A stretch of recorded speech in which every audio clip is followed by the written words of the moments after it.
পাস্তাটা দেখাইতে গিয়ে ফেলেই দিতে নিছিলাম। যাই হোক, আমি জীবনে পাস্তা নিয়ে এত এক্সপেরিমেন্ট করছি, আমি নিজেকে পাস্তা সায়েন্টিস্ট বলতে পারবো।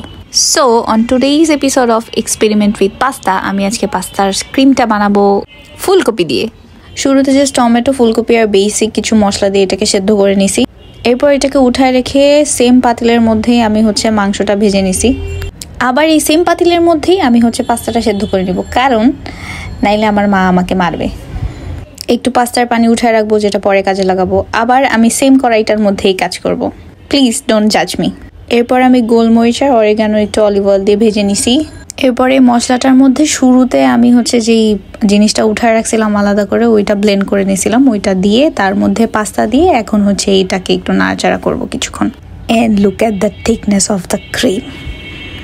এরপর আমি এটার মধ্যে আরো একটু এক্সপেরিমেন্ট করছি, পালং শাক দিছি। পালং শাক, ফুলকপি আর টমেটো মিলে এটা একটা হেলদি পাস্তা হয়েছে, প্লাস ইয়ামি। এই যে আমার মতো মানুষ যারা শাকসবজি পছন্দ করে না, তারা সবকিছু ব্লেন্ড করে রান্নার মধ্যে দিয়ে দিবেন, শাকসবজিও খাওয়া হবে, রান্নাটা অনেক মজাও হবে। একটা মিথ্যা কথা বলছি, আমি শাকসবজি অনেক পছন্দ করি। এরপর আমার এই এক্সপেরিমেন্টাল পাস্তা আমি আমার বন্ধুর জন্য প্লেটিং করছি, আর আমার বন্ধুর চেহারা দেখেই বুঝতেছেন এটা কত মজা হয়েছে। ওকে, বাই।